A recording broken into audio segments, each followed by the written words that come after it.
For 4 years, the gates of the royal family stayed shut to Prince Harry. Then, this month, they quietly opened. His children walked through them. His father embraced them. But one man was missing, and insiders say what happens next could become his worst nightmare. Because Harry may not just be coming home, he may be building a plan that changes the future of the monarchy itself. To understand why one reunion could shake the royal family to its core, you have to go back to where it all broke.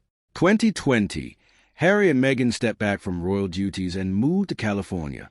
What followed was a media war unlike anything the monarchy had seen in a generation. Harry's rift with the UK royals was driven by criticism levied at Charles, Camilla, William, and Kate in his Oprah interview, his Netflix documentary, and his memoir Spare. Among the claims that cut deepest, that Charles was jealous of Meghan and Kate, that he did not hug Harry when he told him Diana had died, and that Charles was never made for single parenthood. A childhood spent side by side, a brotherhood forged in the loss of their mother. All of it seemingly reduced to a book that sold millions of copies and shattered whatever trust remained. But 6 years later, something changed, and it happened at a place loaded with royal history, Highgrove.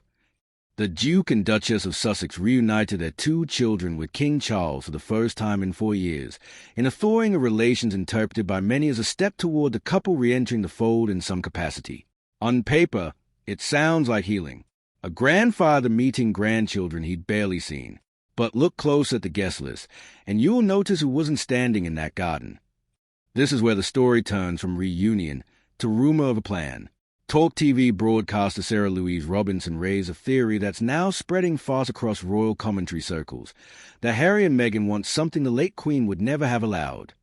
Broadcaster Sarah Louise Robinson said the half-in, half-out model was expressly banned by Queen Elizabeth II before her death, but suggested it may not be so strictly enforced by King Charles, who reportedly has more of a soft-touch approach. In other words, the theory is this: Harry and Meghan built a life and a business in America using their royal titles. And now, some believe, they want the best of both worlds: full access to the family name in the UK without giving up the freedom and income they built abroad. She suggested Meghan and Harry wanted to be able to cash in on their royal titles and lineage in California and make money, and then move in and out of Britain as they desired. Dolan branded the suggestion a nightmare for Prince William, who is not thought to be on speaking terms with his brother following years of estrangement. Royal fans are split down the middle. Some see the Highgrove reunion as exactly what this family needs: grandchildren reconnecting with their grandfather while he battles cancer. A rare, human moment cutting through years of bitterness. Others see something colder: a calculated PR move, a way for Harry and Meghan to soften their image in the UK, while William, the one expected to lead the monarchy into its next era, is left holding the fallout.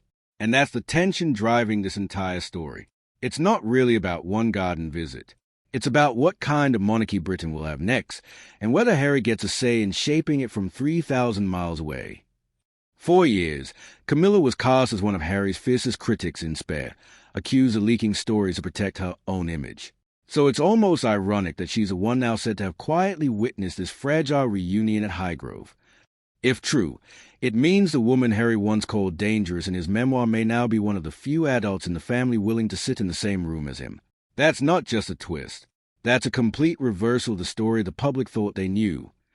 As it stands, William and Harry remain estranged. No public reconciliation, no joint appearance, nothing that suggests the brothers are anywhere close to speaking again. Meanwhile, Harry continues to make solo trips to the UK, most recently tied to the countdown to the Invictus Games, reinforcing the idea that whatever relationship is rebuilding, it's with his father and stepmother, not his brother. And that leaves William in a genuinely difficult spot. If he softens toward Harry, he risks looking like he's rewarding the very book and interviews that hurt his family. If he stays distant, he risks being painted as the one blocking healing while his father battles illness. Whether this really is a calculated plan, or simply two parents wanting their kids to know their grandfather, one thing is certain: the reunion at Highgrove didn't heal this family. It exposed exactly how fragile the peace really is. And if the rumors are true, William isn't just watching his brother come back into the fold. He may be watching his own future get rewritten, one quiet visit at a time.